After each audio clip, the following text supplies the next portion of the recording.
मोहम्मद आमिर ने एक बड़ी शानदार बात कर दी, जो कि मैंने भी कल बात की थी, कि पाकिस्तानी क्रिकेट के अंदर कोई खिलाड़ी रेस्ट पे नहीं जाता, निकाले जाते हैं या तो जिसको कहते हैं ना इंजर्ड होते हैं। आमिर पूछते हैं कि मेरे दो जिसको कहते हैं ना क्वेश्चन है, अगर बाबर को ड्रॉप किया है तो वो फिर क्या खेल के जिसको कहते हैं ना क्या क्या कहां परफॉर्म करके वापस टीम के अंदर जगह बनाएगा। और काइंडली ये क्लियर करें कि क्या सच्ची में बाबर आजम को रेस्ट दिया है या ड्रॉप किया। ये मोहम्मद आमिर का सवाल था, ये मोहम्मद आमिर ने सवाल उठाया कि बाबर को रेस्ट दिया है कि ड्रॉप किया, ये बता दें। मेरा मानना यह है कि पाकिस्तानी क्रिकेट के अंदर कभी किसी खिलाड़ी को रेस्ट नहीं दिया जाता। हम इतने जिसको कहते हैं ना बदनसीब है, मैं ये समझूंगा कि हमने अपने कितने ही लेजेंड्स गुजरे हैं। क्या वसीम अकरम को रिटायरमेंट मैच मिला? क्या वकार यूनुस को फेयरवेल मिली? क्या शाहिद खान अफरीदी को एक फेयरवेल मैच अपने होम ग्राउंड के अंदर मिला? क्या सरफराज अहमद जिसने 2017 की चैंपियंस ट्रॉफी जितवाई, उसको फेयरवेल मैच पाकिस्तान के अंदर मिला? यूनुस खान जिसने 2009 का वर्ल्ड कप जितवाया, क्या उसको फेयरवेल मैच पाकिस्तान के अंदर मिला? फेयरवेल मैच बड़ा इंपॉर्टेंट होता है, लास्ट करियर का मैच, अपने मुल्क के अंदर अपने क्राउड के सामने खेलना। इंडिया का प्लेयर सचिन तेंदुलकर रिटायर हुआ था तो उसकी पूरी की पूरी जिससे कहते हैं ना फेयरवेल चली थी। लास्ट दो मैचेस वेस्ट इंडीज के अगेंस्ट से एक प्रॉपर आइकॉनिक जिसको कहते हैं ना उन्होंने सेलिब्रेशन बनाई थी। लेकिन पाकिस्तानी क्रिकेट में ये नहीं होता, ये हक होता है प्लेयर्स का। इसी तरीके से पाकिस्तानी क्रिकेट में मैं ये समझता हूं कि there is no rest. Players को पता है कि रेस्ट मिला इसका मतलब हम ड्रॉप है। अगर कप्तान टॉस में के बोले कि यार हमने इसको इंजर्ड हो गया लास्ट मोमेंट के ऊपर इसलिए इस खिलाड़ी को खिलाया, तो वो इंजर्ड भी नहीं होता, वो भी एक ड्रामा होता है। खैर, पाकिस्तान के स्क्वाड के ऊपर सिलेक्शन कमेटी को बहुत ज्यादा क्रिटिसाइज करना किया गया है, लेकिन मैं बड़ा परेशान हूं। आप खुद बताएं, आप पूरा पाकिस्तान का मीडिया देख रहे होंगे, आखिर क्यों कोई आकिब जावेद को क्रिटिसाइज नहीं कर रहा? आखिर क्यों कोई आकिब जावेद के ऊपर बात नहीं कर रहा? मुझे समझ नहीं आ रही इस चीज की। खैर, पाकिस्तान की सिलेक्शन के अंदर तीन ऐसे खिलाड़ी हैं जिनकी सिलेक्शन की किसी को समझ नहीं आ रही। पहला गाजी गोरी, गाजी गोरी की 20 की एवरेज है, विकेट कीपर बल्लेबाज है। लेकिन दूसरी तरफ हसीबुल्ला खान जिसकी 45 की एवरेज है फर्स्ट क्लास के अंदर, जिसने इतने मैचेस खेले परफॉर्म किया है, उसको जिसको कहते हैं ना टीम में नहीं रखा गया।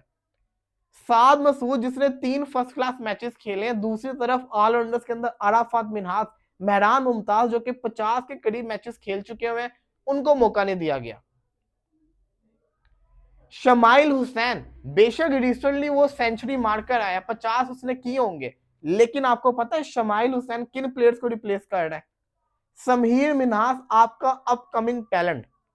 समीर मिन्हास ने अंडर 19 के अंदर जो परफॉर्मेंस करके दिखाई आप सबको याद है, वर्ल्ड कप के अंदर जो उसने परफॉर्मेंस करके दिखाई। चलो आप कहेंगे यार अभी उसको खेलने दो, अभी तो नया बच्चा है। फिर आ जाओ जरा शाहजेब खान, आपको प्लेयर एक याद है? इंडिया के अगेंस्ट एक लड़का आया था, बड़ा रन करता था, बड़ा मारा करता था, किधर गायब हो गया? कहां गायब हो गया? वो तो कहीं नजर ही नहीं आता। वो लड़का जो सेंचुरीज पे सेंचुरीज मारता था, आज वो किधर है? उसको जिसको कहते हैं ना मौके नहीं दिए जा रहे। शमाइल हुसैन अच्छा प्लेयर है, बिल्कुल होगा अच्छा प्लेयर, लेकिन बाकी दीगर और प्लेयर ऐसे थे कि जिनको मौका मिलना चाहिए था, उनको मौका नहीं मिला। अब इसको मौका मिला है तो भाई परफॉर्म करके दिखाए और साबित करे कि मुझे सही मौका दिया गया है, मुझे सही मौका मिला है।